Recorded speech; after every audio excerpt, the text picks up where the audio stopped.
And greetings. Happy Monday. Welcome to the Steve Deace Show here live and on demand on Blaze TV, radio, and podcast. Hope you all had a great weekend. Todd Erzin and Aaron McIntyre are back there in our wasp-infested studios, which apparently cannot be fixed because the pest control company they hired doesn't have more than one long ladder. Todd and Aaron, how did you guys do? Did you guys have a good weekend? Yeah, it was pretty good. Excellent weekend. Down to Tennessee, met two people who stopped me, airport and a diner in Jackson, Tennessee. Couldn't have been nicer. Great people. I think we're in good stead in terms of our relationship with most of our fans on this show. Well, that's always good to hear. And it's also good to hear when we're brought to you by our friends over at First Cup Coffee Company with a flavor for every freedom-loving American. They share the same values as you do, faith, family, and freedom, but don't buy their coffee because of that. Because if the coffee sucks, who cares? Buy it because the coffee's great. You can ask Aaron. He's tried it many times, loves it, and he is a bit of a connoisseur. Coffee is to Aaron what pumpkin spice is to yours truly, and he highly recommends. All right, so it's shipped to you within days of being roasted. In fact, they put the roast on date right there on every single bag. Just go to firstcup.com, use the promo code DACE. That is firstcup.com, promo code DACE to get a discount at firstcup.com. Also want to let you know we have launched a brand new subscription tier here on the Blaze. It's called Blaze Unlimited, and one of the featured products that is going to be a part of this new subscription tier is our brand new Frontier magazine, which looks stunning, incredible. Craftsmanship, and it includes articles from Chris Rufo, Mark Levin, Glenn Beck, and more. Just another way that we are attempting to counter state-run media by creating truth-based content in favor of preserving this last best hope for humanity instead. So if you want to be a part of that, you'll get exclusive access to Frontier delivered right to your door and a whole lot more. As a founding member of Blaze Unlimited, you'll get behind-the-scenes content, a limited edition founding members card, VIP access to events, and you'll help us push back against what is pressing upon us. So if you want to get involved and be one of these founding members, spots are limited. Go to blazeunlimited.com/Deace to claim yours today. blazeunlimited.com/Deace, and that means you'll miss nothing that we do. Whether that is in any format at blazeunlimited.com/Deace. All right, coming up on today's show, next hour, it'll be your chance to ask me anything. Bob Vander Plaats is going to join us at the bottom of the hour, and he is just back from the state many believe will determine the outcome of this election, Pennsylvania. So we'll get to some of his thoughts about that and more. But first, let's lead it off as we always do with Aaron's rundown of what happened while we were away. What happened while we were away, brought to you by Butler. Donald Trump picked up right where he left off the last time he was in Butler, Pennsylvania. As I was saying, Trump, of course, then gestured to the chart he was discussing back in July when the gunfire broke out. Oh, I love that. I love that chart. Trump rallied on the exact same spot on Saturday. He was nearly assassinated 3 months ago and was joined by an enormous crowd and Elon Musk. And we had one president who couldn't climb a flight of stairs, and another who was fist pumping after getting shot. Fight, fight, fight! Blood coming down the face. America is the home of the brave. And there's no truer test than courage under fire. Elsewhere on the campaign trail, Minnesota Governor Tim Walz went on Fox News Sunday. You called yourself a knucklehead this week. You've modified your story or explained that you misspoke about things involving your military rank, about carrying a weapon in war, your 1995 DUI arrest, using IVF to have your beautiful children, Gus and Hope, being in Hong Kong and China in the summer of 1989 during the Tiananmen events. A lot of people would say they couldn't get away with saying, I'm just too passionate, my grammar's not right, I'm a knucklehead. What do you say to the American people who think, I don't know that I can trust this guy? I don't think people care whether I used IUI or IVF when we talk about this. I will own up when I misspeak. I will own up when I make a mistake. Kamala Harris joined the raunchy sex podcast, which is also really popular, by the way, called Call Her Daddy. I have seen girls on the street walk up to men and be like, do you know where a tampon goes? Right. Do you know how many tampons we use? Do you even know how, do you know what a X or Y or Z is of a part of our, and they don't know the answer. I was the first vice president or president to ever in office go to a reproductive health care clinic, ever. Kamala also held a rally in Michigan where her teleprompter malfunctioned, so that means she malfunctioned too. Remember his number? 32. Today we got 32 days until the election.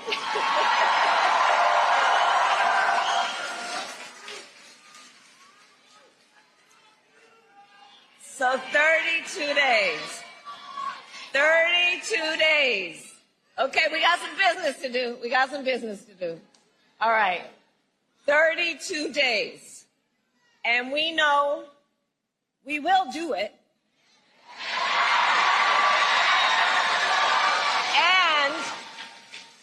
And sometimes I'll start a sentence and I don't even know where it's going. I just hope I find it along the way. One thing Kamala has in common with Lindsey Graham, neither can read the room. In a post on social media over the weekend, while bodies are still being recovered and cleanup continues in the wake of Hurricane Helene in Appalachia, Kamala posted about the administration sending hundreds of millions of dollars to Lebanon. Meanwhile, Lindsey Graham dropped this all-timer. You know, I've been going all over South Carolina like most people. I hadn't slept much. But look what's going on in Israel. But in the midst of tragedy and suffering at home and abroad, let's not lose sight of the real victims, FEMA workers. Here's FEMA Administrator Deanne Criswell. So much is going viral online as well. One user suggested yesterday that a militia should go against FEMA, got more than 500,000 views. What kind of impact has this had on the recovery effort?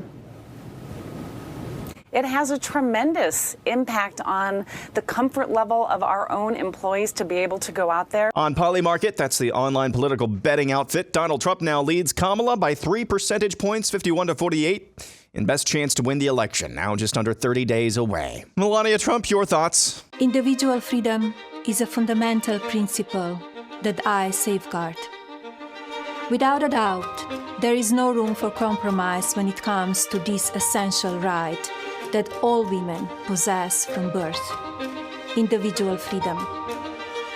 What does my body, my choice really mean? Moving on, Hillary Clinton is not content with the left controlling about, 95% of social media.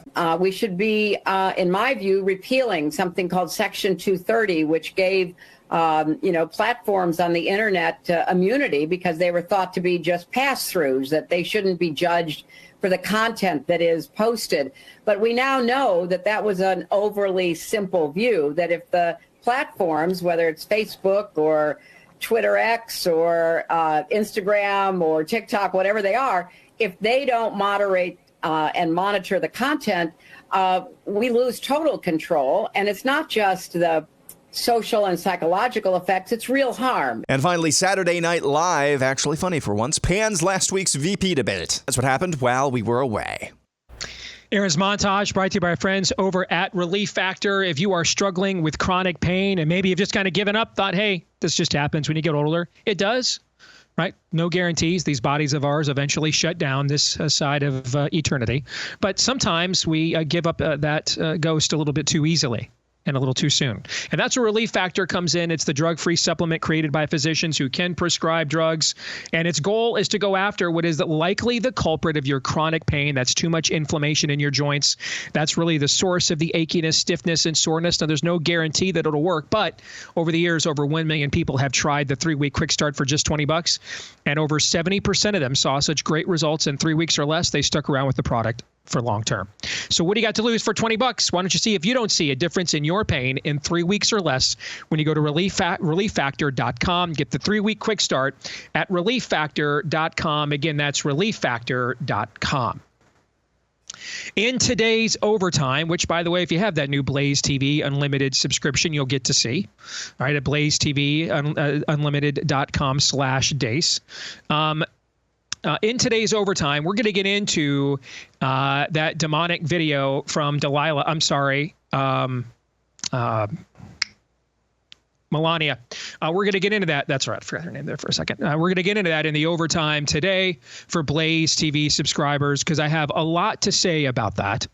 But I'm going to tell you right now, almost none of it is actually moral. Because if I have to say anything about it, then y'all tuned into the wrong show. I'm going to assume you guys all know that's evil and not sustainable. But I want to look at it from a coalition standpoint because I also think that's unsustainable. And if I'm going to sit on this show and on this network and do the show that I did last week, pointing out we're in a coalition now in a cold civil war. But coalitions have to work both ways. Like if your kid got drafted in the Union Army and Mary Todd Lincoln was out there writing editorials thinking every white person has a right to own a Negro, you'd be sitting there thinking, why is my 19-year-old getting shot up at Bull Run? If that's what this is about, then, send my kid home. If we're part of a coalition, and that means we have to tolerate some things among one another for the greater good, like you tolerate members of your family, some things you don't appreciate about them, and they do the same to you. All right, because you're linked by blood. Well, if we are linked by common enemy and a desire to destroy a common way of life, you are not allowed to give aid and comfort to that enemy. You don't have to agree with me. You don't. I don't have to agree with you on everything. But we have to agree you can't do that. And I'm going to get into that more in the overtime today. I got much more to say on that. But I want to get to Aaron's montage. Speaking of Samson, that's one of the most badass things in the history of the modern U.S. presidency, is what Trump did over the weekend. I don't care who you are. I don't care what you think of the dude. And opening it up with, as I was saying, I mean, I don't know, man. Just as a dude, let's just pause there for a second, gentlemen. Am I overreacting? Is the level of testosterone in the room in America so low now that it's really not that big of a deal? Because I do kind of think it's badass going right back to the very spot where they shot you in the face, talking to an even larger group of people, and then opening it. Whoever, if he came up with that on his own or someone wrote that for him, I mean, that's a prime cut of meat right there. Okay. What are your thoughts? I don't know. I mean, the state of masculinity is probably so low, but I remarked at the time, and I made my declaration of support, not necessarily an endorsement of Donald Trump, but just a declaration of saying we can't live like this in this country. But at the same time, I did say in the immediate aftermath that it does show you something. It really does. When your first instinct after nearly having your head exploded on national or international television is to get up and pump your fist, that shows me something. Shows me something for all of the moral failings that this guy has had, and he has had his fair share. Still showed me something, even in the midst of all of that. And to come back to the same site and just pick up where he left off, it's pretty cool at the very least. Mm-hmm. Yeah, the highs and lows of Donald Trump. I mean, that combined with playing Ave Maria to honor Corey Cotempour is what people were hoping for and expecting out of Trump's speech. A week later, if that, at the convention, and we got about the first 10 minutes of that, and then people, it's like, where the heck is this thing going? Yeah, when the guy's on, he's on. As you said, it's undeniable, and you can't. I don't care who you are. That was a moment. On this theme, but different topic, but it is on this theme. I had a little birdie contact me this morning that there is a movement within Trump's inner circle among faith leaders. I mean, like real ones, like not heretics like Paula White. I mean, real ones. To have him on November the 3rd call believers a Lincoln-esque proclamation to prayer and fasting heading into the election. I think it's a tremendous idea. But what do you guys think? I don't know if he'll do it or not, but I'm told that he is being pressed to do this. Why wait till November 3rd? Yeah. Because it would just be close. It would be closer, and people's attentions would be the most on the event. That would be why. But that's too political. If it matters, do it right now. If you're serious about it, do it right now. Amen. I mean, it certainly can't. Whether it's now or then, it's not going to hurt anything. If done in the proper motivation. Also probably takes time. Like we have a national day of prayer. What is it? Sometime in May. I mean, it takes time to organize something like that to get a message out. But yeah, I hear you. But as a premise, you guys would be okay with something like that, regardless of when it would come down. You'd be okay with it. Prayer and fasting, yes. Yeah, and if it's if it has the backup of these men you're talking about, I mean. Again, make it abundantly. If they're my little birdies, these are people that are serious about the faith. I'm not talking to any of the heretic crowd. Yeah.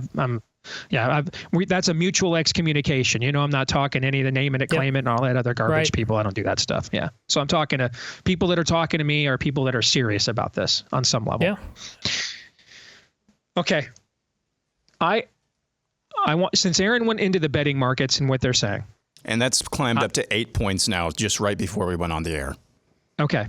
I have a buddy of mine who proffered something to me this morning, who is a market professional. Okay. This is what he does for a living, and he's very, very good at it. Okay. And so speculative markets and everything is what he does. Okay. He is, and just to show you how much he's into this, like that David Sachs, that, what are they called, Aaron, that podcast that these three billionaires do with different political views, and Sachs is the conservative. I can't remember. I've never. Is it called The Masters or something like that? Something like that. Okay. I don't know what it's called. The Billionaires. I don't know what it's called, but like it's got a huge audience, and he's into this world. That's what he does for a living. And he threw something at me today. You guys want to get black-pilled for a second? So we just talked about how badass it was to go back there, and Trump calling for a day of prayer and fasting, which we would be for. If anything, do it even sooner than waiting till November the 3rd. So let's, make sure we stay Vanta black to some degree on the show. Okay. And here's why, because that we have to be discerning about the times in which we live. All right. And we have to understand that, in Aaron's montage, I did not know, I'd never heard of the podcast Call Me Daddy, didn't know it existed. And just to show there's a whole other America out there, this thing has like almost a Joe Rogan level audience of women. So if Rogan has the largest audience of men in the hemisphere, my understanding, Aaron, are you more familiar with this, given you're younger? Today, this is the number one podcast, like the number one podcast of all categories. Now, it's probably because of her appearance, but it's the number one podcast. Yeah, but her appearance isn't going to take it from outside the top 300 and make it number one, which means it was already very highly rated. And this is now, I didn't know anything about this, never heard of it. I first heard of this podcast over the weekend. Anastasia, my oldest daughter, texted me about it, assuming I would know. And I'm like, I don't even know what this is. What is Call Me Daddy? What is that? I don't even know. I never heard of it. Not that I'm not the target demo. Like, that exists in a universe I don't even inhabit. Like, I wasn't aware this was occurring. Okay. And my understanding is, from what my oldest daughter has told me, is basically this is a podcast that just encourages women to sleep with as many men as they possibly can. Is that essentially what it is? It's my understanding. That's really what's at the heart of it. It basically is, just, how to act out immorally. Okay. So, okay. That's their base. Just open spirited Jezebel kind of stuff right out in the open. That is the driving issue for their base. Can I murder my own children or not?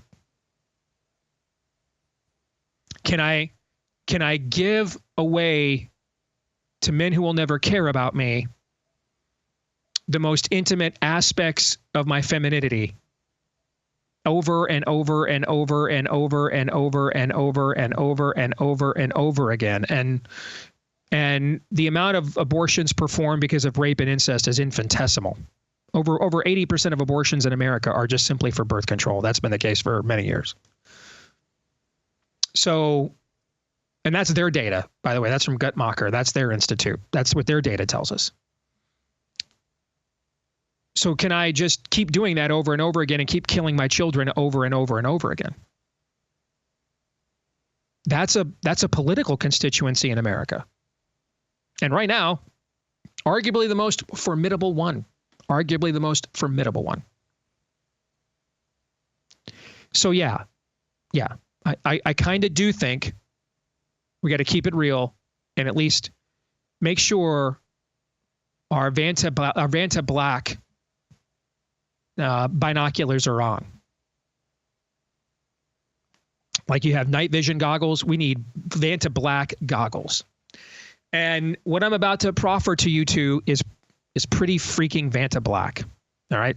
So if you're feeling good right now, I don't want to ruin your mood. Okay. So I'm going to warn you. Might want to fast forward if you're listening to this on a podcast for the next 10 minutes. Or if you're listening to it live, you might want to just, go watch Trump's speech in Butler, Pennsylvania for another 10 minutes, and then you can come back. Okay? After the break. So 3, 2, 1. So we were discussing last week the fact that Trump is polling better than he ever has in his previous 2 runs. That's not debatable. Also not debatable is that Trump is polling ahead of where the Republican Party is, which has also never happened before. The Republican Party brand has always polled better than him and then also performed better than him on election days. For the first time, his brand has surpassed theirs. And we were talking last week, and I even did a couple of interviews around the country last week where I brought these 2 talking points up too. And I said, we have to wrestle with these 2, if you want to horse race this election, you have to wrestle with those 2 constants. They're not variables. They're not in dispute. It is indisputable that Trump is polling and several points ahead. And in a general election, several points, 3 or 4 points is a massive swing. Tens of millions of votes. So in a general election, he is polling 3 to 4 points ahead of where he was at this juncture in his previous 2 races. And for the first time ever, he is polling better than the Republican Party is. Like he's polling 9 points better than Bernie Moreno, the GOP Senate candidate in Ohio, for example. He's polling 20 points better in terms of margin than Mark Robinson is, the North Carolina gubernatorial candidate, for example. He's polling 10 plus points better than Mike Rogers, the Michigan Senate candidate, for example. Over and over again, he's polling way ahead of the GOP. Kerry Lake, pick a name, pick a state. If it's a battleground state, he's polling better than that Republican is everywhere, and substantially so. That's also never happened before. And so if you're going to come up with a theory other than Trump's popularity and brand and their failures, because there's a symbiotic relationship, right? He's not running against nobody, right? He's not running against JFK or Bill Clinton or Barack Obama, the 3 most popular Democrats of the last, or FDR, the 4 most popular Democrats of the last 100 years. He's running against Kamala Harris. Okay, so that factors into voters have a tendency to look at options on the ballot not as isolated enterprises, but in relationship to their options. Okay. And so that factors into it too. Whatever that ratio is, who knows, but there's a ratio there where those 2 things play into it. So you have to come up with an alternative theory other than he's on track to win based on those 2 things.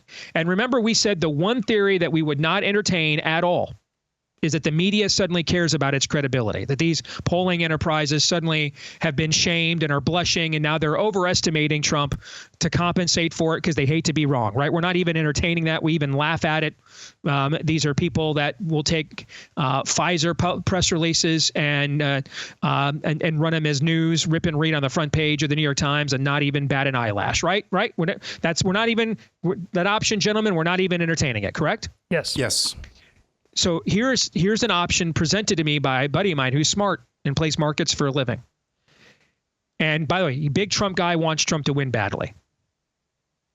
He said to me, he goes, if I didn't know any better, the fact that Trump has been better in betting markets than even his polling has been this entire cycle, if I didn't know any better, it would seem to me that you are seeing people with that have the means to move markets, like your $50 bet, like $1 million $50 bets on one side is not moving a market. Okay, I think people don't realize that markets get moved when folks that are laying $1 million bets, $100,000 bets, put those kinds of bets down. That's what moves markets. People that are serious players, not a preponderance of public money doesn't move speculative markets.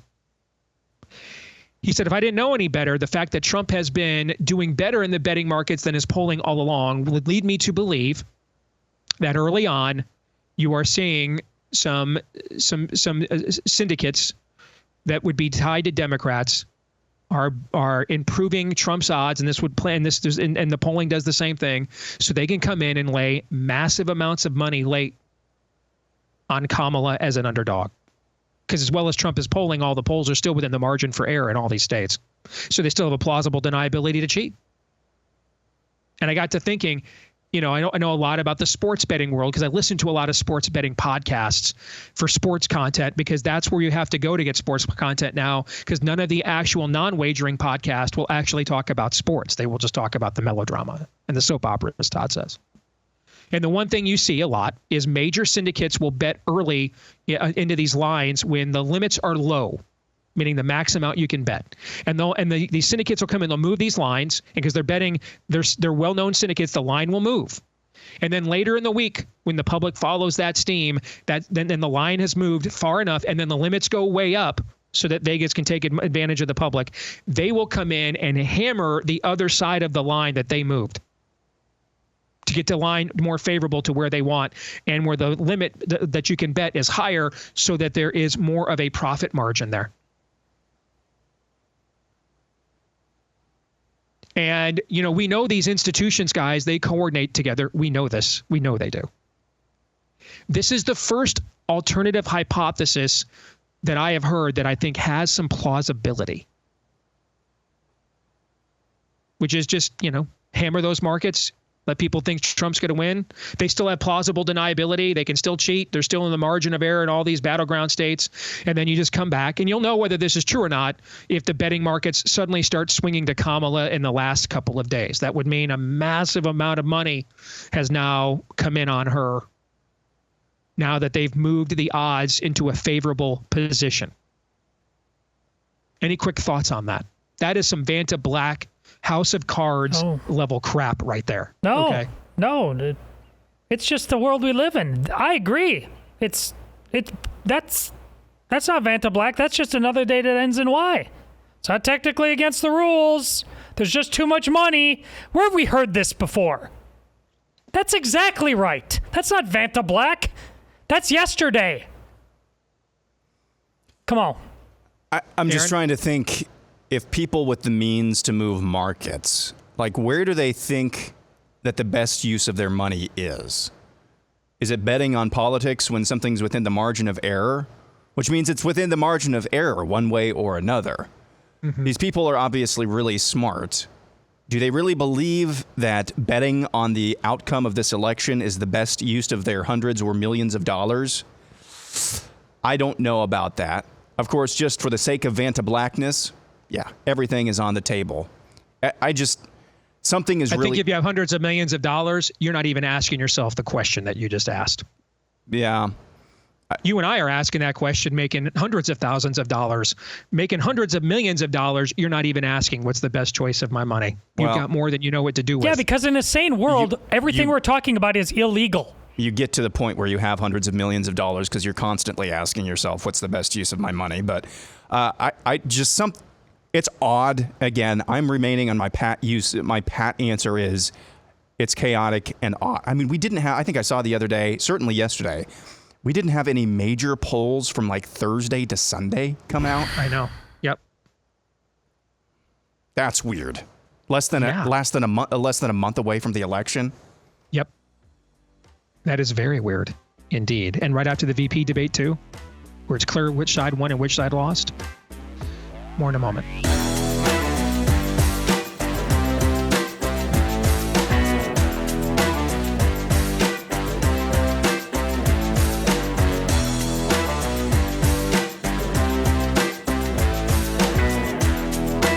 All right, back here on the Steve Deace Show, powered by our friends over at Jace Medical. Well, until Ron DeSantis basically ended it.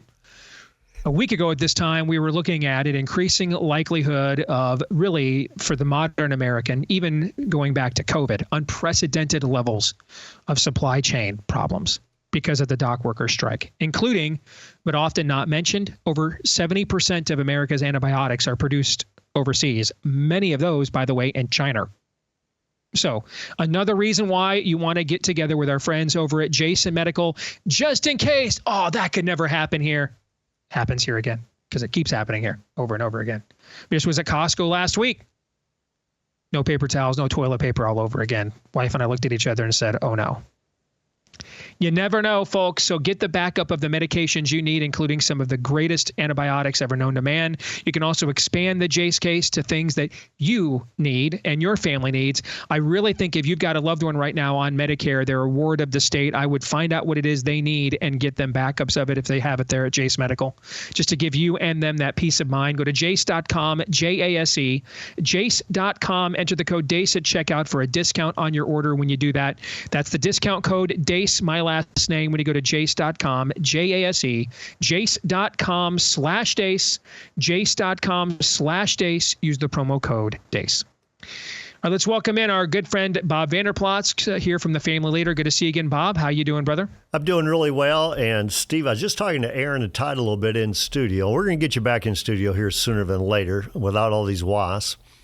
But I was telling them I've heard that one before. I've heard that one before. As I go around and I travel, and this past weekend I was in Hershey, Pennsylvania, the sweetest place on earth, Hershey chocolate.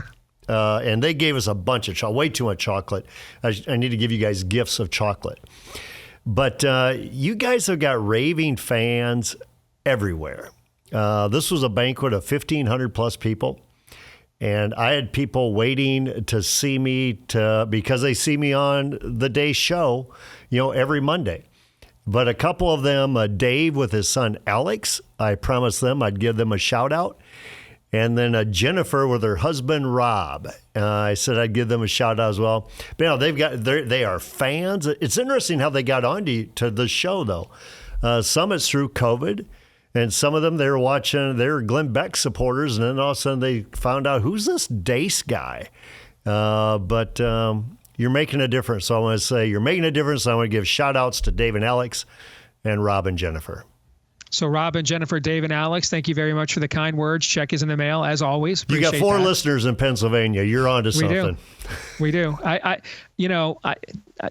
I'm told this is a very anemic audience. So apparently the only people that listen just happen to be at all of your speaking engagements across the country. Darla said this. Darla said, Bob, everywhere we go, and we travel quite a bit, everywhere we go, there are good people. There's just good people everywhere. And they're nice, they're friendly, they'd be willing to help out. When you take a look at the audiences or the people that we're hanging around with, you're like, what could be wrong with this country? Because there's good. Well, what could be wrong with this country is there's a podcast I'd previously never heard of called Call Me Daddy, which is basically a slutcast, and it apparently has a Joe Rogan level audience of women eager to give themselves to men who want nothing to do with them and will never care about them, to the point that even the vice president of the United States thinks that that's where and she's right, by the way, that's where she needs to go to get her message out. There's a whole other country out there, Bob. Obviously there is. I've never heard of this podcast. Don't need to go to it. Don't need to listen to it or repeat it. But there has to be a whole nother country out there. Because, again, what we experienced in Pennsylvania is what we experience in every state across the country. We'll be in Wyoming next weekend. They're just good people. Anyhow, kudos to you. Kudos to the show for making such a difference. Well, I appreciate that, brother. Thank you. So about a year ago at this time, you were getting ready to go to Israel again. I was. As a matter of fact, I was in Georgia. And I think I even took a selfie with some people who were fans of your show in Atlanta, Georgia. But I was leaving Atlanta, Georgia, in the airport, and I could not believe how long the TSA pre-check line was. And remember, I was getting upset, like, how long can a TSA pre-check line be? I'm in a hurry. I want to get on that plane. I want to get home. It was a Saturday. And all of a sudden, both of my oldest boys contacted me almost simultaneously and said, Dad, have you heard what's going on in Israel? And I had not. And Steve, and you guys know that we take a delegation to Israel about every other year. Mm-hmm. And we're getting ready last year to take a delegation to Israel on October 20 to give them all the biblical sites, the geopolitical nature of the nation of Israel, those types of things. Really looking forward to the trip. Darla, who plans all those trips, were in the heavy throes of it. And then we got notified that Hamas comes in and they attack Israel. They rape, they murder, they behead, they burn the citizens of Israel. And my first thought, Steve, was this would be a flash in the pan. Hamas did something really stupid. Israel going to Gaza and just obliterate them, and then once all things back to normal, we'll still go to Israel. And now a year later, you're seeing a war on multiple of fronts of the nation of Israel.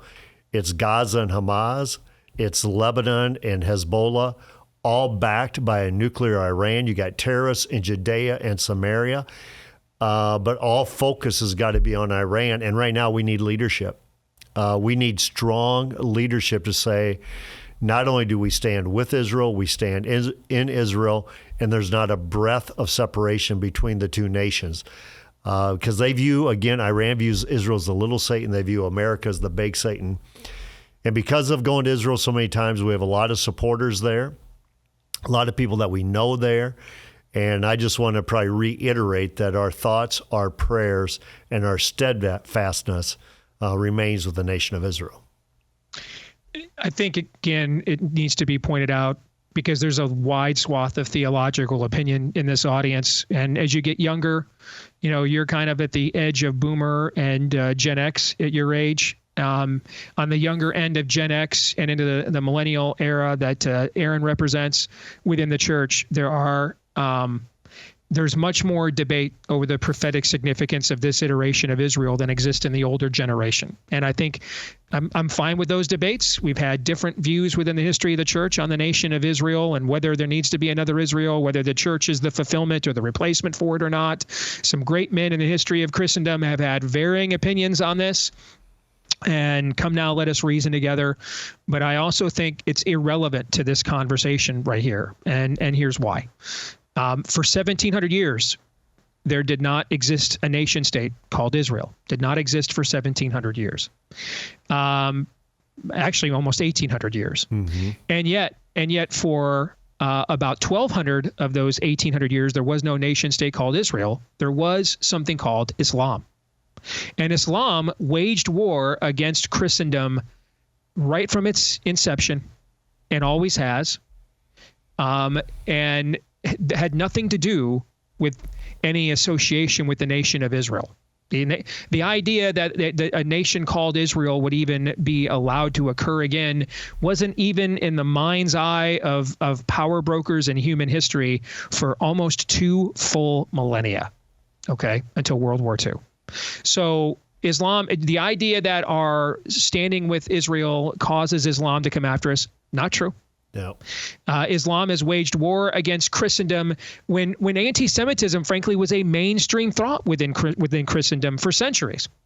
Islam still waged war against Christendom. So it's a dominionist religion. It seeks to spread the dominion of Allah.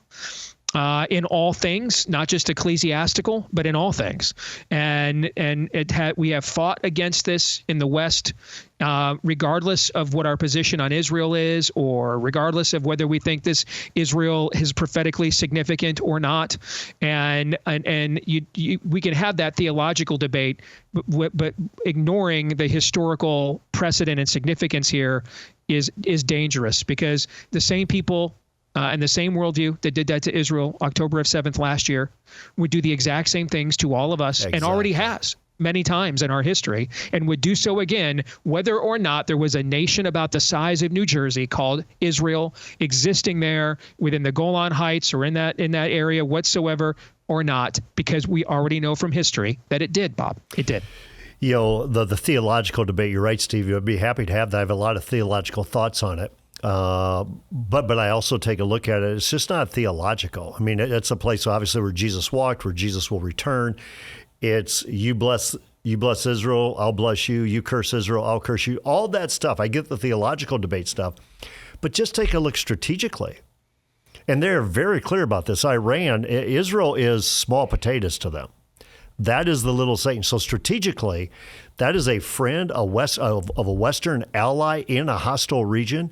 You want to stand with that, because what they want to do to Israel, they want to do to you. So you might as well stand with them right from the beginning. Amen. So let's go to Pennsylvania, where you were this weekend. And we were discussing this a few minutes ago before you came on. Regardless of what you think of him or not, one of the most badass things I've ever seen in American politics. Not only was Trump shaking his fist while taking a bullet to the face as he's bleeding. And who knows if he's in shock? We don't know. I mean, he could be mortally wounded and just acting out with adrenaline and shock. And we get to the hospital later and find out that it's really serious. Like, no one really knows, right? That entire day was a zoo, okay? But to return back there yet again to the exact same spot where he took a bullet to the face there on July the 13th. And then to begin his return with, as I was saying, absolutely one of the most badass things I've just ever seen in American politics. Well, I think both politically and messaging-wise, it was brilliant. I don't know who came up with it, if he came up with it or if his staff came up with it. But Trump has a feel for the American people. He's got a flair for what works, what doesn't work, kind of the stage presence. Like, you think you got me, I'll get you. I mean, that's all Trump, right? But what really hit me there is I remember when it happened in Butler, Pennsylvania, and he got up shaking his fist and and yelling, "Fight, fight, fight." I thought right away, that's adrenaline. I remember when my father-in-law got attacked by a bear, and he got up like nothing ever happened. I wasn't there, but what I was told, he got up like it never happened, and that's kind of your adrenaline. He walked by that same spot 2 days later, he could barely stand because all of a sudden the reality sets in. So for Trump to act out with adrenaline, after when he got shot back in July, I think it was July, was it 12?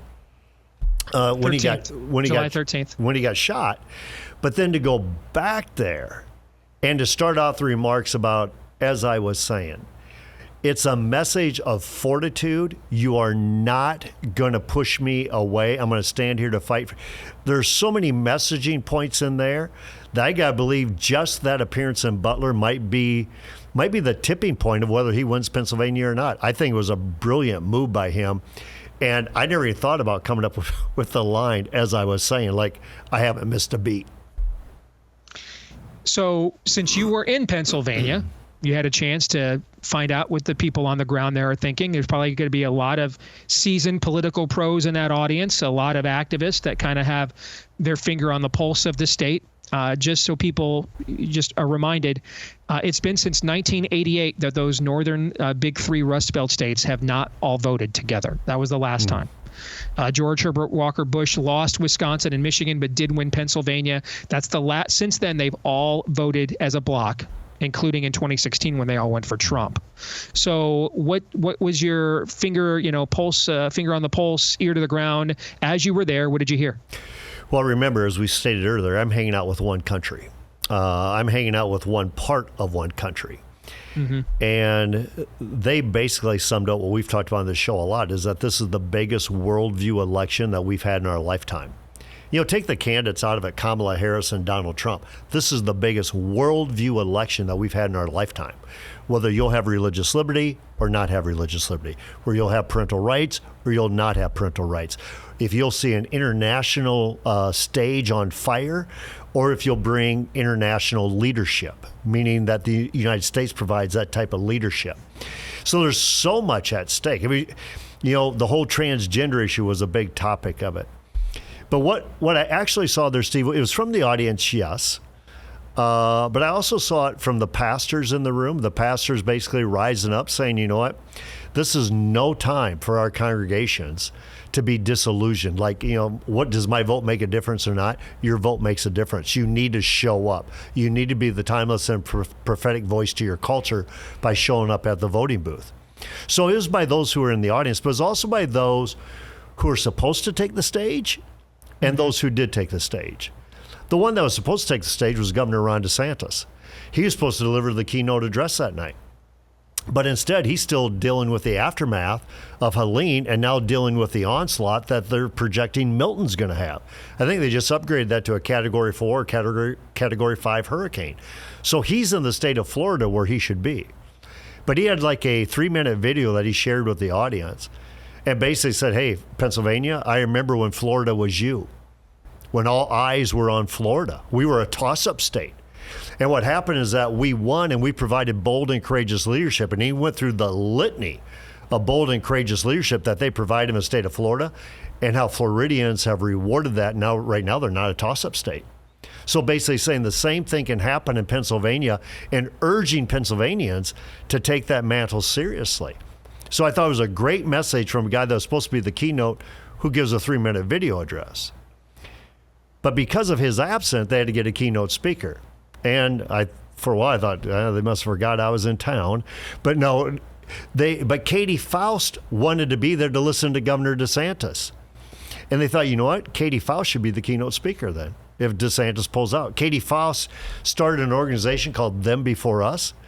This is a wife of a pastor, a youth group leader who's probably now, I hate to guess her age, but probably in her low to mid-40s, who's basically saying, that's all I can stand, no more. She reached her Popeye moment. She got involved, and she created an organization called Them Before Us. But it's about leadership, and about standing in the gap with a culture that wants to take your children hostage and make them wards of the state and become any. She's saying, we don't do this for us. We do this for the next generation. And that's why Todd and Aaron and you and I, we do what we do. It's not just for us, but it's for that next generation. And Steve, what it really gave me a lesson on was leadership from Governor DeSantis, but leadership from an ordinary pastor's wife and mom who said, you know, I'm going to stand up to make a difference. And I got to tell you, the audience gave her a thunderous standing ovation because it's an ordinary citizen doing extraordinary things of feeling what you're called to do.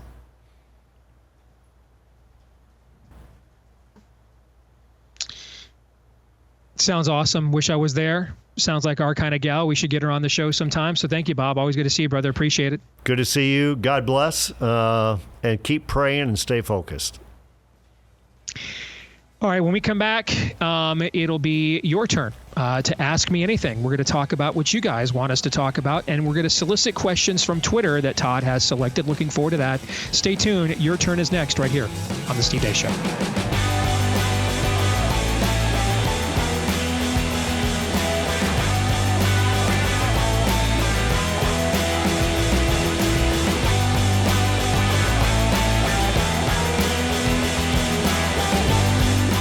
All right, back here with Hour 2, live and on demand here on Blaze TV, radio, and podcast. I'm Steve Deace with Aaron McIntyre and Todd Erzen.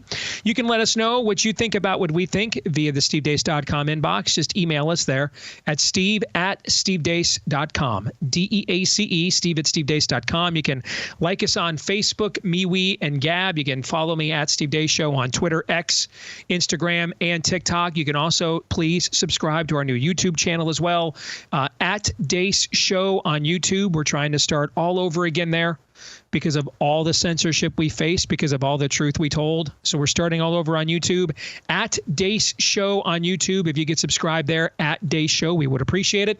And then we'd also appreciate it if you're a podcast listener, if you would leave us a 5-star review so that the world knows that you love our program. You're one of the few, one of the proud. We would thank you for that. Thank you for all of you who have bravely done so already. And then hit subscribe, or if you're on iTunes, follow, and that will make sure that every time we do a new show, it shows up there in your podcast feed each and every time. And if you are struggling with your hearing, it cannot be an inexpensive process to do something about it unless you go to our friends at MD Hearing.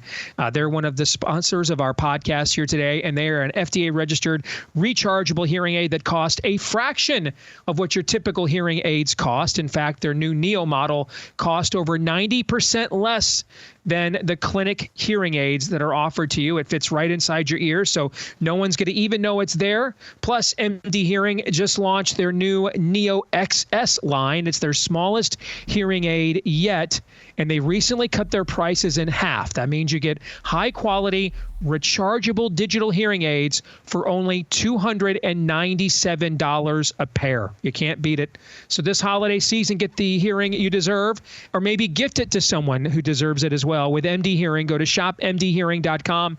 Use promo code Steve to get a pair of hearing aids at just $297. Plus, they're adding a free extra charging case. That's a $100 value just for our fans. So shopmdhearing.com. Use the promo code Steve for this amazing offer. a pair of hearing aids for less than $300 and a free extra charging case at $100 value. You are not going to beat it, folks. Okay, MD Hearing, shopmdhearing.com, promo code Steve, shopmdhearing.com, promo code Steve. And with that, it is your turn yet again to ask me anything. Todd has selected the questions from our users over on X/Twitter. Of course, I have not seen any of these at all. Todd selected them. I have no idea what's about to be asked, and I will find out just at the same time all of you do when Aaron starts asking the questions. Alrighty, we will begin with this one from Dustin, who wants to know the message and the passages from the sermon you heard yesterday that invoked your tweet yesterday. What a message at church this morning. Wow, what was that all about? Phenomenal message at our church yesterday. We had a guest speaker, John. I can't remember his last name. Forgive me, but it's John something, and it's out of Numbers, and it's it was about the spies who go into the land, and what is the different spirit that God says that Caleb has. And Joshua has, so that their descendants now will get to rule and reign in the land that God promised Abraham. And the other 10 spies and tribes, those 10 spies that turned away from God and said that God could not give us this land. The giants there, the armies there, the peoples there are too big and powerful for us. They'll never set foot in there. And ultimately, that different spirit was a spirit of obedience. That Caleb lived a life of Caleb and Joshua lived a life of faithful obedience to God. They obeyed God when it seemed like it didn't make sense. They obeyed God when it seemed like the odds were stacked against them, and then even pleaded with their countrymen to do the same. And the other 10 did not. They did not see with eyes of faith, but they saw with their own flesh instead. And coming off of all the great miracles that God had just performed, and John pointed out, no generation of humans before or since saw more concentrated doses of supernatural action by God than that era of Israelites did. And yet after seeing that, and they would still see some more too when they went into the land, but even after seeing all they had saw already, the majority of them still reverted back to disbelief and unbelief and rejected God. And so the link between faith and obedience, and it was a very, very powerful sermon. So really enjoyed that message quite a bit. Thanks for asking. Next up is JD. For the past few Sundays, Pastor Donnie Swaggart has preached sermons on our Christian duty to vote our biblical principles. Do you agree with the belief that Christians will be specifically held to account at the judgment seat of Christ for how we voted in our lifetime?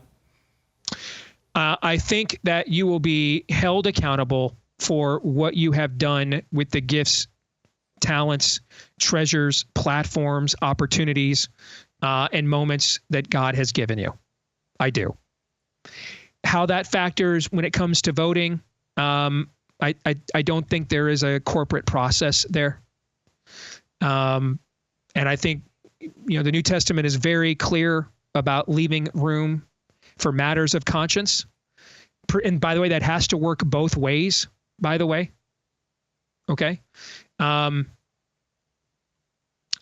So in particular in this election, I can't sit there and tell somebody who's a fellow believer and had to bury their grandmother in a nursing who died alone in a nursing home. I can't sit there and tell her or tell that believer who doesn't want to vote for Trump because he presided over those lockdowns. I can't sit here and impose on her conscience if it's informed by such an event. I mean, matters of conscience assumes among believers, by the way, that there would be a holy or righteous rationale for that conscience. For example, if a believer said to me, my conscience really tells me my secretary is hotter than my wife, and so I should act on that. Yeah, I'm going to rebuke that. That's not your conscience, okay? Or if it is, it's seared, and you should consider the sake of your own eternal spirit. Okay. There's a reason why we have a tendency to hide our sin, to all of us do, to seclude, to try to seclude it, to camouflage it. It's because that conscience there convicts us, and the flesh, the spirit is willing, but the flesh is weak. And so when I say we're respecting rights of conscience among believers, I'm operating under the premise that there is a righteous reason for that. Hey, I took the vaccine, and now, you know, I've got tinnitus in my ear. I've got myocarditis in my heart, and I can't bring myself to vote for a guy who did this. And I appreciate that, you know, he's sitting down and talking to Bobby Kennedy, and he's sitting down and talking to your friends at We the Patriots USA, and I can't get there. Do you know how much time I would spend trying to dissuade that believer off of that position? Can you guys guess how much time I would spend? Zero. To quote Animal House, 0.0. That's how much time. However, in my feed, maybe you guys have a different one, you know, cool. But in my feed, the amount of people who are claiming to be believers that are not going to participate in this election for those reasons compared to other ones, okay, it's also not close. And I think those other reasons are not righteous and are not holy. Like, I think it would set my guy up better for 2028 if this guy lost, or I'm pissed that my guy lost. And so those aren't holy or righteous reasons. So I will push back on that. Those aren't issues of conscience. Those are prejudices. So I will push back on that. But if you have legit issues of conscience, I mean, I'll just give you one we'll talk about in the overtime today. If you're like, I can't vote for a guy whose first lady openly is for baby killing, I can totally buy that. But then my follow-up question is going to be, did you vote for George W. Bush? Because his wife was too. She was pro-homo and pro-baby killing 20 years ago when they still thought they had to lie to us. I mean, why do you think their daughters turned out very left-wing? She was their mama. So if you can't vote for Trump because of can't vote for Samson because of her, her Delilah Act, I get that. I'm not going to argue with that either. I'm going to tell you, though, if you voted for Bush, you have to go back and repent. Go back and repent for that vote. Otherwise, you're a hypocrite. You're not holding up the same standard. By the way, you guys know how many Christian churches were in Afghanistan before we went in? Or I'm sorry, you know how many Christian churches were left in Afghanistan after we went in there under Bush? Zero. Christian population after we went into Iraq completely wiped out. Like 90% of it decimated. So again, I'm fine if we want to hold Trump to these really lofty standards. I just want to make sure we're holding everybody then. Because if we're not holding everybody to that, guys, then that's a prejudice that you have. And so I would ask, well, why isn't Donald Trump, who did way more for our belief system than anybody with the last name Bush, then I would ask, why is he not entitled to the same grace and mercy that the Bushes were? You see where I'm going with this, guys? Yeah, feel free to push back on anything I just said. That's all. Todd, you got anything? No, all good. Okay. Next up, we go to Brad Anderson. How do we convince the masses that voting for promises of free stuff is the problem?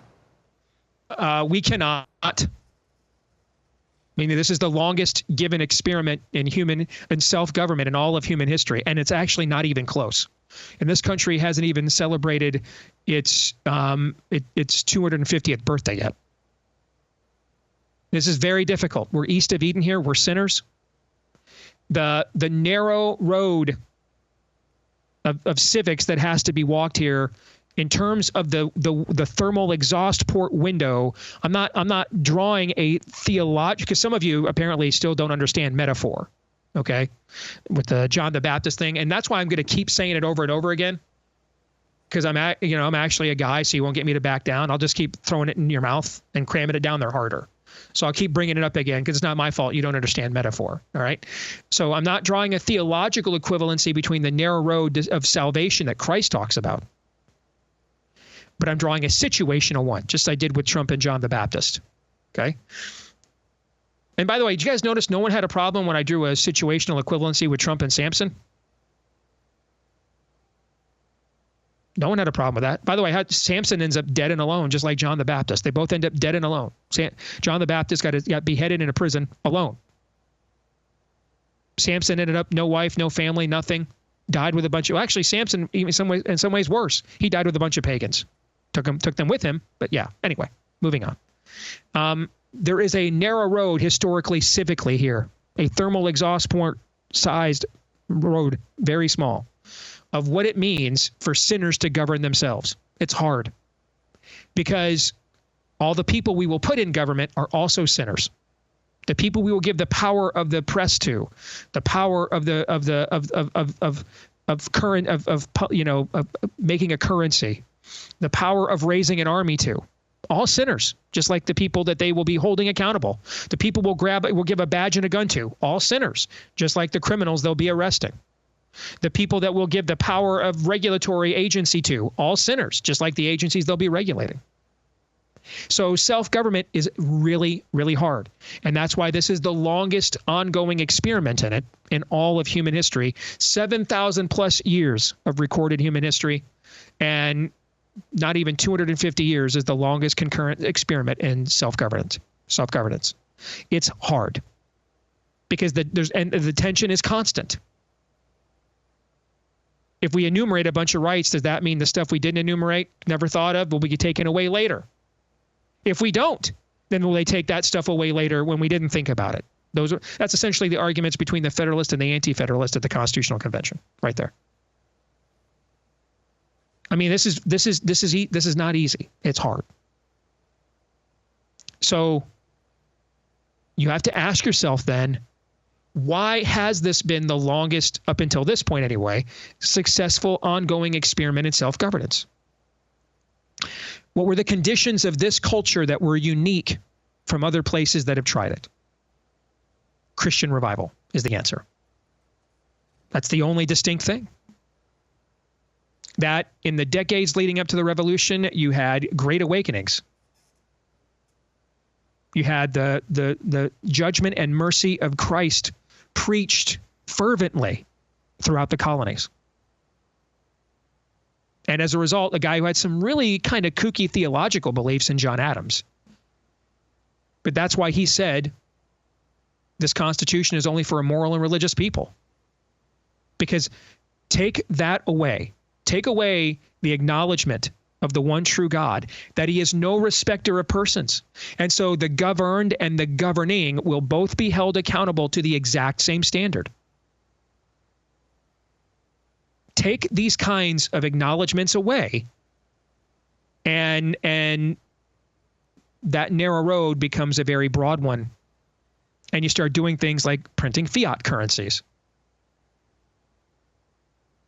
adventuring forever war,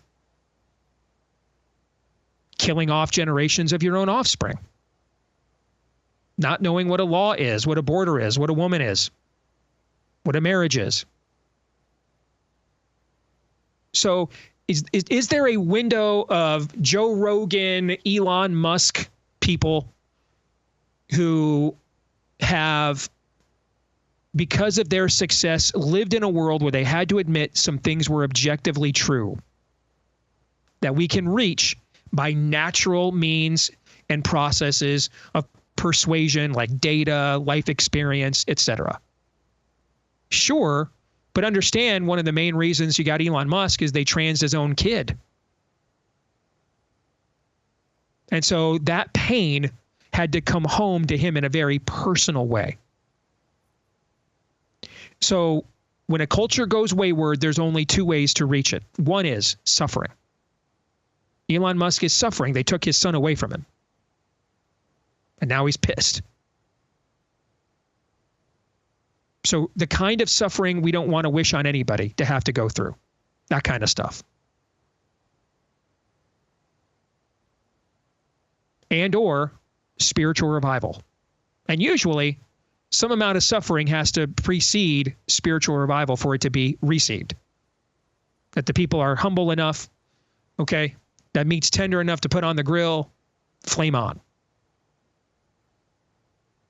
But the idea, though, that we're so far gone, there is no critical mass of people we're going to reach with what we call common sense. Because every previous generation of Americans, whether they went to church or not, would have thought that he ain't going to buy the cow if you give him the milk for free was common sense. But now apparently the number one podcast for women in America is how to give him the milk for free and never ask him to buy the cow. Right, guys? That's pretty much the number one podcast for chicks we learned this weekend. Just keep giving them the milk for free. And guess what I learned about that podcast while you were talking earlier? Because the way you described it, I was exactly the same way. Never heard of it. Guess where it started to go viral? Guess where it started? Who owned it? Barstool. That chick is the yin to Sports Bros yang. Oh, in other words, perpetual adolescence. Yes. Okay. Yes. Yep. So you never have to grow up, right? Nope. Okay. You never have to grow up, perpetual adolescence, and let's hire hot chicks that'll go out and tell other chicks to give it up to all these guys and get nothing back in return and expect nothing back in return, because that's true female empowerment to be used, right? Yes. Wish I could say I was shocked and surprised. All right, next question. This is from Snapper. I understand voting for the lesser of two evils, but how on earth can you support the embodiment of the 7 deadly sins and call yourself a Christian?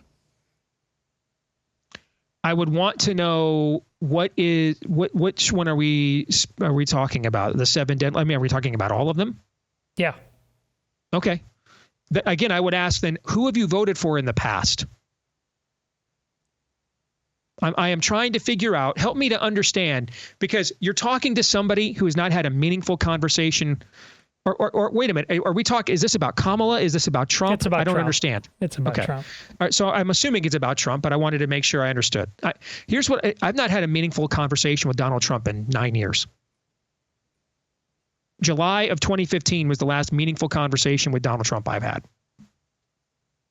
So again, I'm gaining nothing from this. Squat.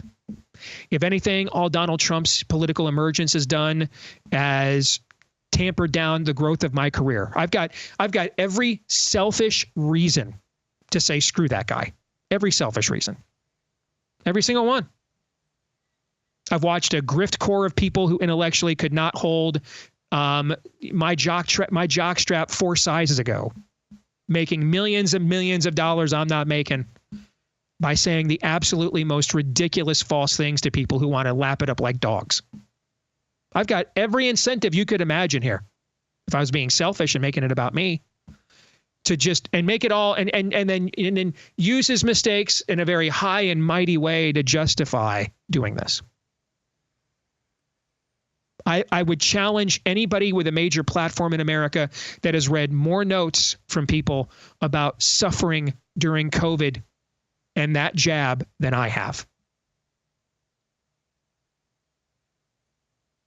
So again, I could take every position to justify where I'm at right now.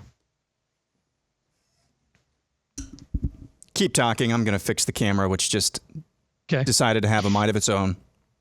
All right. So I'm not saying this with any bias at all.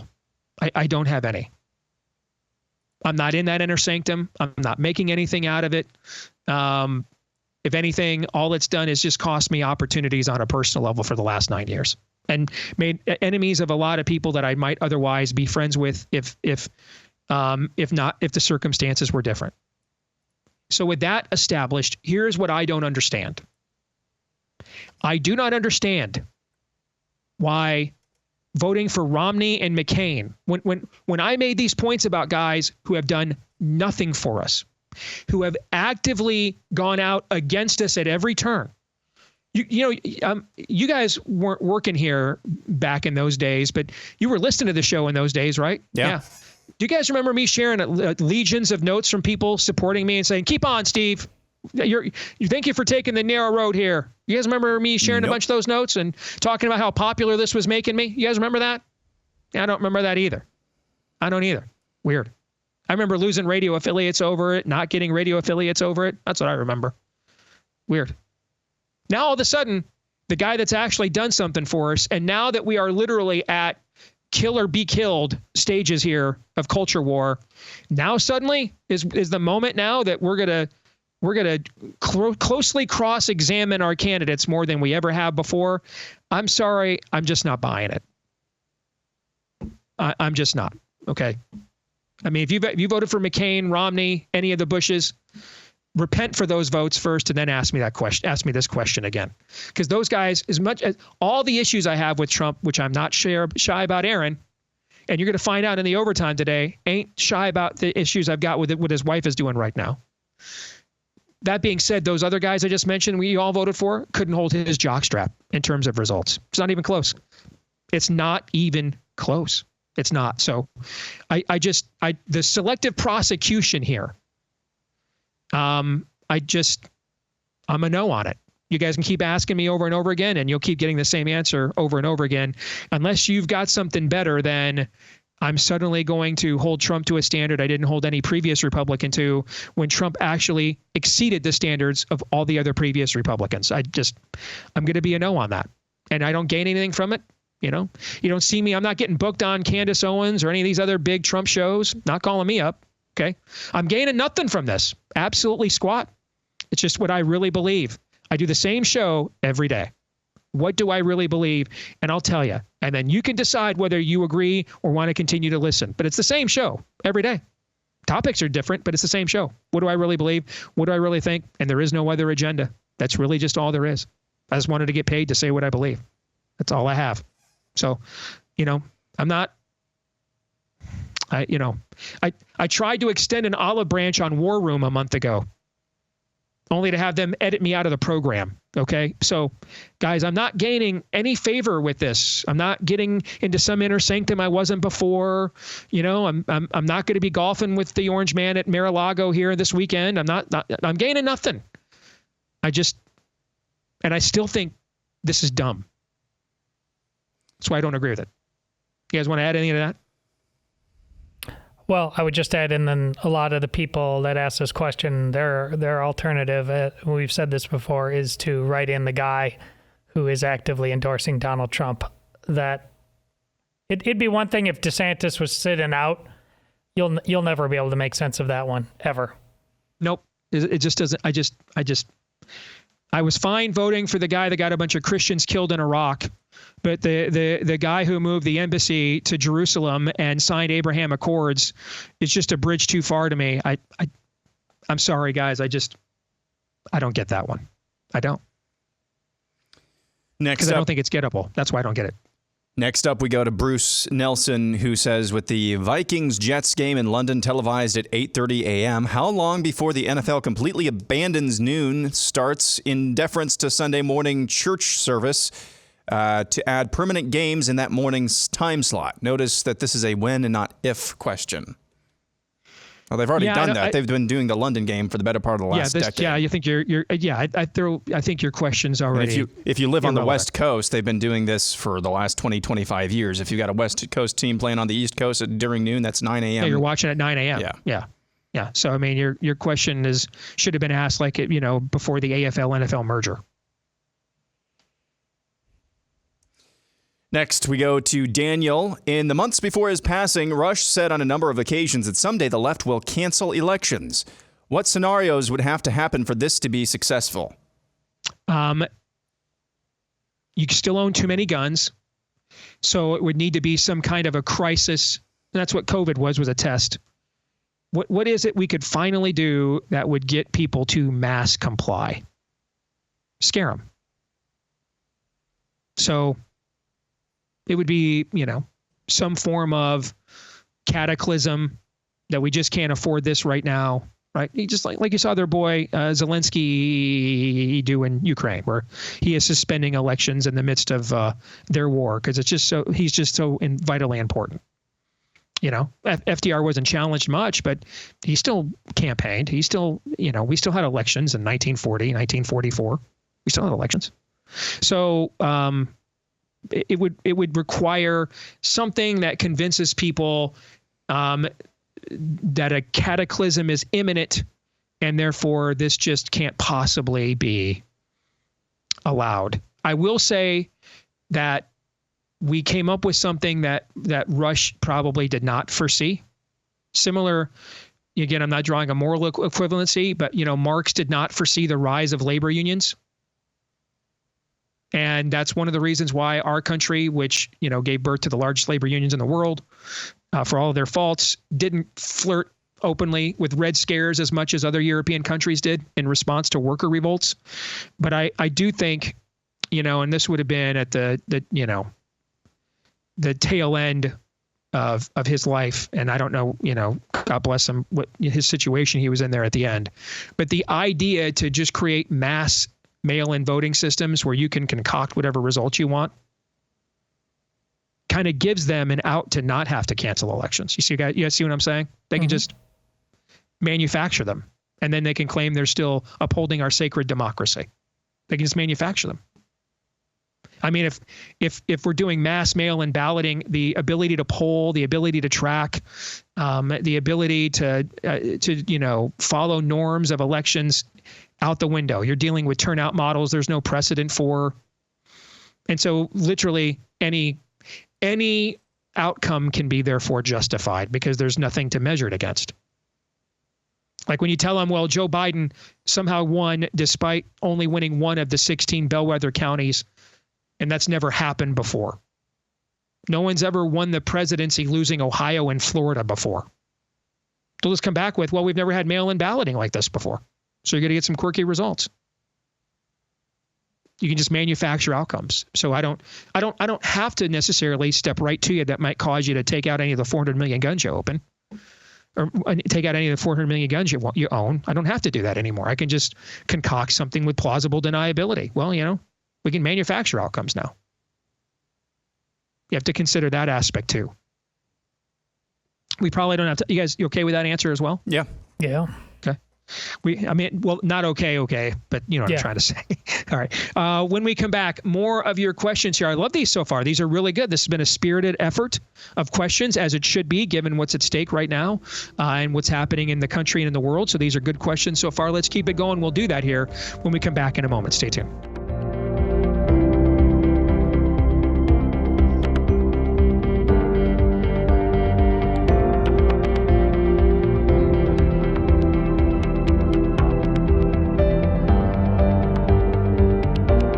So here's what we would urge you not to do. Work all your life building something, a retirement nest egg, a legacy you want to pass on, an inheritance to your children, only to find out, though, that a lot of that was built helping to also make prosperous the very entities out there trying to destroy the country that you love. Don't do that. You might think there's really no way around that, but there is. It's going to take some planning, and that's where our friends at Constitution Wealth come in. They will help you to take a stand and empower you with maybe the most powerful weapon you have in the culture war, your money. They'll help you secure your family's future with a rock-solid investment plan, divested of ESG and CEI and DEI and CRT and all these other pagan woke schemes of the left. They'll help you how to use your proxy vote as a shareholder to have your voice heard within these corporate cabals as well. You can divest from other, entities that are making mockeries of your values and injecting rot gut into the culture. All right. So partner with advisors who truly understand and share your patriotic values. And by doing so, you're not just going to have the legacy that you want to leave, but you're also going to help build the parallel economy with our friends at Constitution Wealth as well. So take action now. Visit constitutionwealth.com/blaze and sign up for a free consultation today. That's constitutionwealth.com/blaze. All right, let's get back to some Ask Me Anything. Aaron, fire away. Matt Caden says, do you think Elon Musk has the unique opportunity with his space program to show us the Earth is round, or we can go to the moon?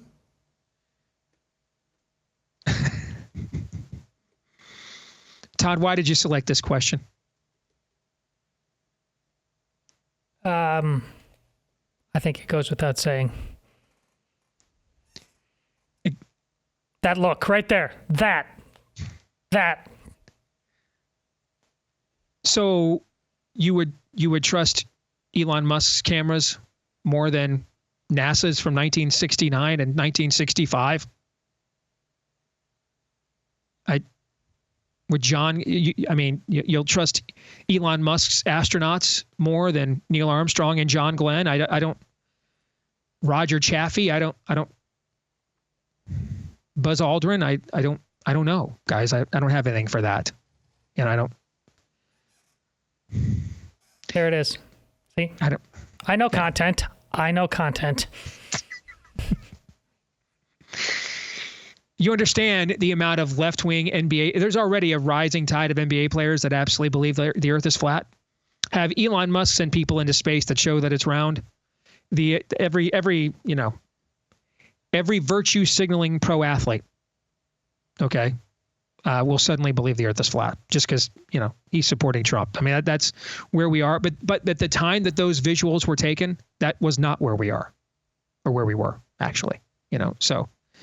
But I mean, I don't know why we would trust Elon Musk's astronauts and pilots more than our own from 50, 60 years ago. Next up, we go to Hammer O Justice, who says or asks, what are your thoughts on the talk of eminent domain in North Carolina with all the lithium underground in conjunction with the horrendous response by FEMA? I think as a general rule, we're going to need to walk and chew gum at the same time. We have to, we do have to understand, as I said last week, talking about this in relationship to this and other situations in the country, the social compact is broken. And so you just can't trust institutions at a face value level the way you did before. But you need to also understand there's going to be a lot of scalawags and carpetbaggers that are going to try to take advantage of you as a result of that too. And peddle all kinds of ridiculous stuff to you and clickbaity stuff to you. Just cynically do so to fuel your passions and make money off it. I think you need to also understand that, hell plays 4-dimensional chess, and they'll also feed you a lot of things that will feed your paranoia and suspicions, because that will then justify continuing to censor you, shun you, call you deplorable, and ban you from society, right? And so all these things occur when the social compact is broken, when a society is under some form of demonic influence, Romans 1 judgment, and that's where we are.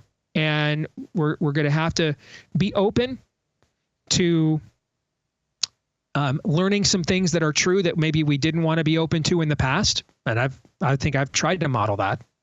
But we're also going to have to make sure that just because something immediately emerges that amplifies and confirms our passions and suspicions doesn't mean it's true, and in many cases probably means that it's not.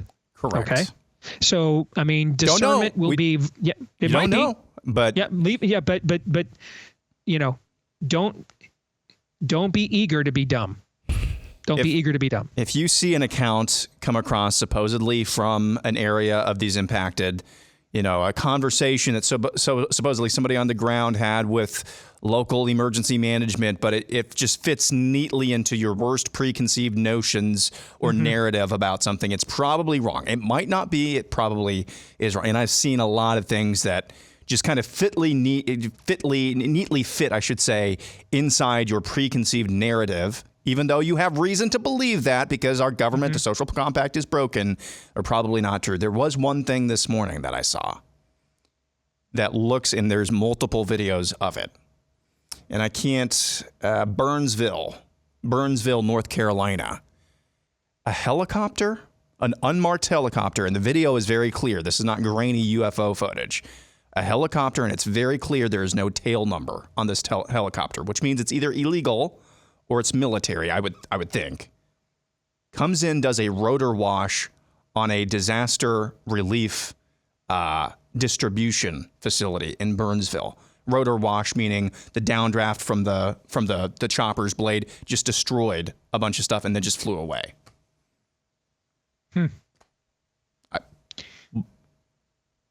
Everything should be challenged, but everything is also possibly a Gulf of Tonkin incident at the exact same time. All right, we're in the upside down now, so you're going to need to look. You're going to need to be able to see things from both sides of the mirror, and unfortunately, we see through a mirror darkly already as it is. All right, these next two are in conjunction with one another. We'll begin with this one from Lance Kerwin, who asks, has there ever been a time when the media was honest? How can we get to a place where the media is honest? And then there's this from CEO of Science who says, have we properly factored in Elon freeing Twitter into our election models? It's one of the most important things that's happened in the past decade, and we haven't had a presidential election with a free Twitter. I think the latter is a much easier question to answer. And even though Twitter's traffic level has greatly increased under Elon, it used to be 20%. We're now talking about 25% of Americans have an active Twitter account. Nevertheless, it is still the number one generator and aggregator of political content on planet Earth. And so even if it still has not penetrated the average American's lifestyle as much as Facebook has, in terms of its market penetration into the arena of ideas, it's only grown since he took it over. So that is a factor for sure. I mean, for example, if Elon Musk were running X when Hunter Biden's laptop was discovered at the end of the 2020 election, that entire story may have turned out completely different than where we are right now. So I don't think there is any way to quantify it. Maybe you could actually say that's one of the reasons why Trump is polling better than he was before. If you don't want to go Vander Plaats like we did first hour, and you want to, the woman who gave me the idea of calling us Vander Plaats emailed me about an hour ago, said, I'm sick to my stomach now. I wish I would have never introduced you guys to that term. But if you want to keep it hopeful and, uplifting and hope filled, you want to do that. You don't have to lie to yourself. That's a factor, frankly, I had not considered. Maybe one of the reasons why Trump is polling better than he was before is because the number one generator and aggregator of political content in the world is fairer than it was before. That's actually, it's a pretty explanatory reason, So it would also, by the way, it would also explain why Trump would be polling ahead of the Republican Party, because even amongst conservative content creators and generators and aggregators on X, how popular is the Republican Party, guys? Who's more popular, Trump or the Republican Party? Way more popular, way more, right?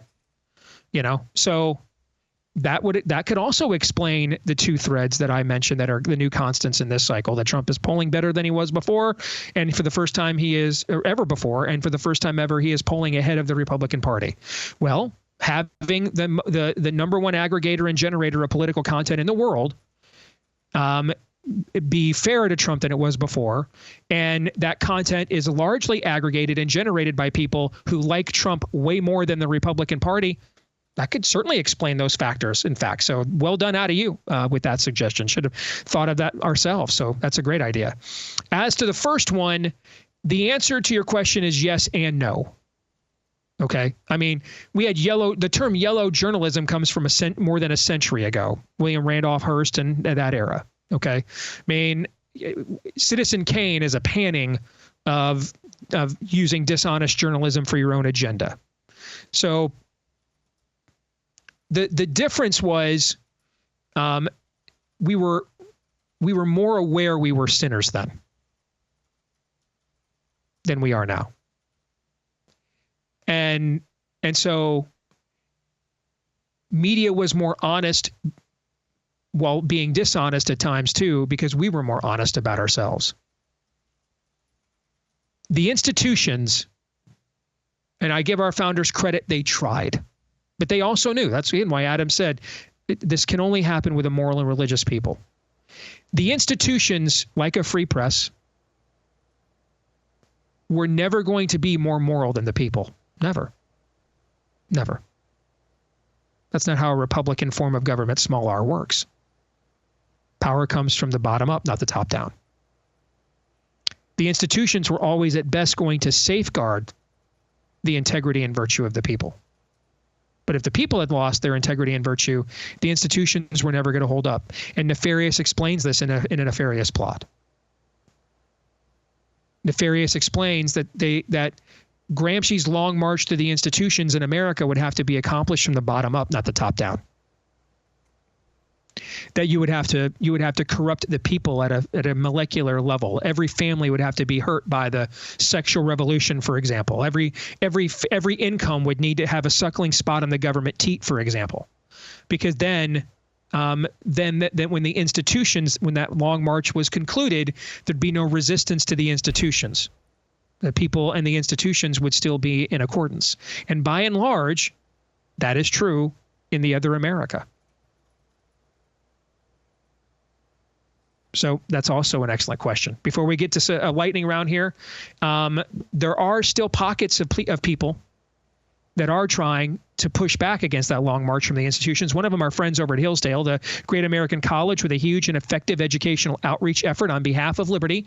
And they're giving away, leading up to the election, free copies of the Constitution and Declaration of Independence. Part of Hillsdale's immediate goal is to put a pocket Constitution in the hands of 1 million Americans who don't have one.